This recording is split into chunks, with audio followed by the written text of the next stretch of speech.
Thank you. one more face in the obituary. Yeah, and unfortunately, right, that was just the reality of it at that point. Yes, and so, you know, I'm a younger generation, of course, on some level, I was like, well, each and every single person who died mattered. But if you were living at that time, and Dion, like going through how many funerals every single week. Yeah, it was relentless. Yeah, so he kind of was saying, well, Rachel, you know, there was so many people dying at that time.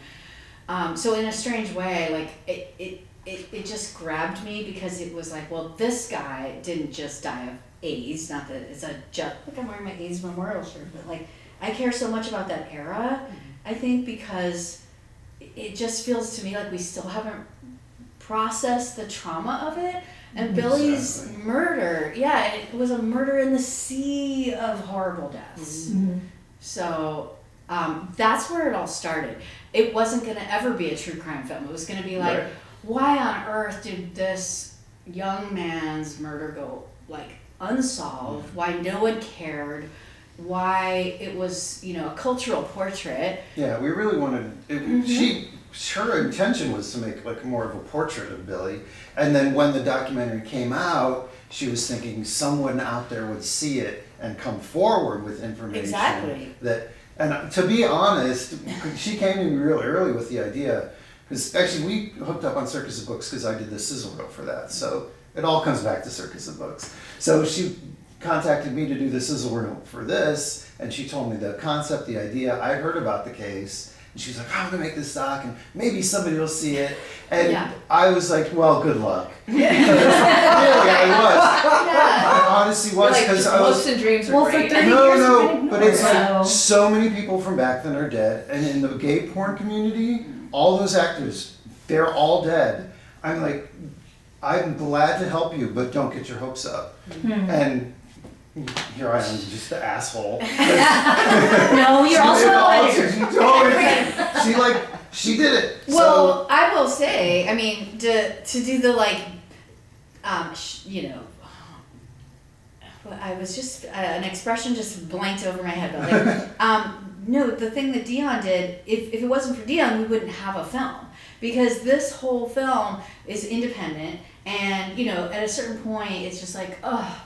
How am I gonna piece together the finances to do it? And to hire an editor is like the biggest challenge in documentaries. And I had been working on it for years, just sort of puzzling it together, putting the pieces together. And I hadn't actually ever really, I mean, I hoped that we would solve it if potentially someone saw this film and years from now, but to actually have solved it while making the film, that's what actually happened. The solving of it happened in the middle of this process of doing interviews, meeting people, connecting dots. And halfway through, Dion was like, Rachel, stop just like pitching this out there, like, because I was trying to pitch it, I was trying to get financing and it wasn't happening. And Dion was like, I'm gonna make this film. We're gonna do this together, and I'm just gonna dive in. I don't care if you have the funds yet. So that's why this she called me, she's like, do you think we could just do this? I'm like, yes, let's go. I'm ready. We've got all the footage. And that was really what helped us maintain the original vision of doing like this portrait of Billy. Because there's a lot of Billy in this film. And I think if someone else had stepped in, it would have been more, they would have wanted the true crime and the blood and the gore, because there's plenty of that to go around. But we were able to maintain this independence and like stay true to that. And we wanted to make something to memorialize Billy more than anything. Yeah, and you always remind me that the film starts and ends with the reading of a poem that he wrote. And that is like, on what planet does a true crime film ever start and end with a poem the victim wrote and continue that through line, because he wrote this poem called A Piece of Me, which was so weird because it was not only like connected to the way he was dismembered, it was connected to how his murder was solved and all the pieces that people put together. But it's also the artistry of Billy, like this young soul who, you know, really had ambitions to be creative and do things. And 100%, I almost now, when you look back and you're like, oh my God, had this film sold to a streamer while we were working on it, and I would have been forced to do network notes, it would have been like insane. It would have been so easy to go straight into it. And I thought that I would just be like, okay, thank you, Dion. Yeah, we'll take it from here. We'll take it from here, exactly. We have an editor. Yeah. Your little Dion editor can go, but Dion is the hero of the film. I mean, in my mind. There's a lot of heroes to go around. Well, that's true. And in the crafting of this film, also I will say, because gay porn archival is so important, and you understand that world very well. Well, I think it was more just like the archival stuff and finding, because I have a long history of working on docs and digging up stuff. So just to find whatever you really need, because Billy was not a huge porn star. He made like kind of pretty low budget films that didn't even make it onto DVD. And there was one that we really were trying to find. Sex Waves 2000? Oh, that one we still haven't found. If anybody is out there, oh yeah, Sex Waves 2000. Sex 2000. We're still digging Sex for that 2000. If you haven't, we contact want it. us. Does that have to do with the ocean or sex waves?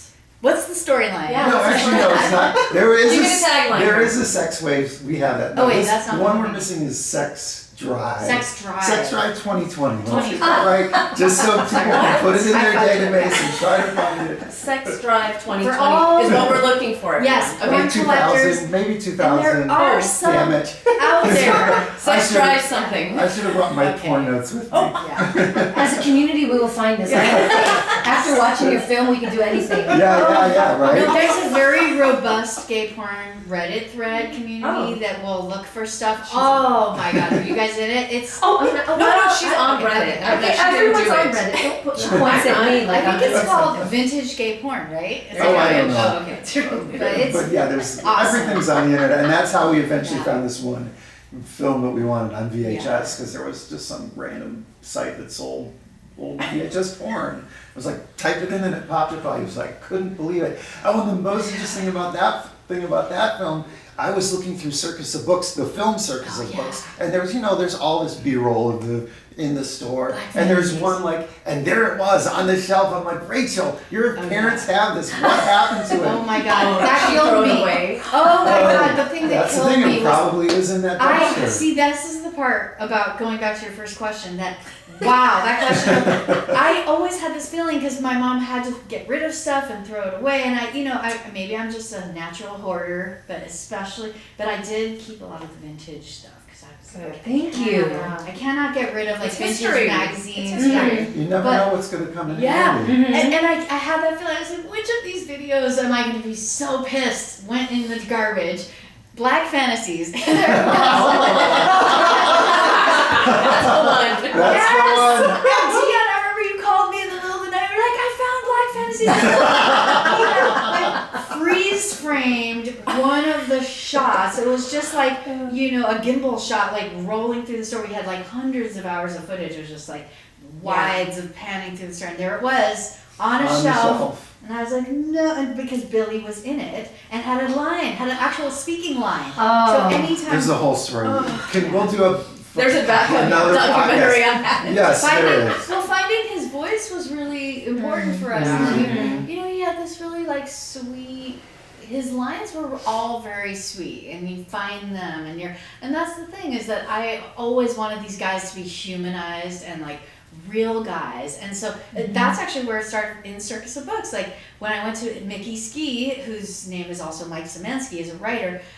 He wrote porn reviews, and I knew that these guys who died of AIDS, I wanted to memorialize in the AIDS section of the film.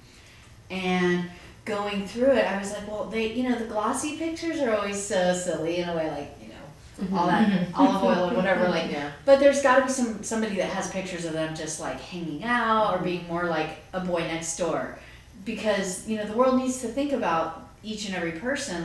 They might have done some gay porn modeling, but they were a real person, and so Mickey had those photos. So that's where it all started, was in the effort to try to find those guys, because the ones that I met in the store were real, cool, regular people. Okay,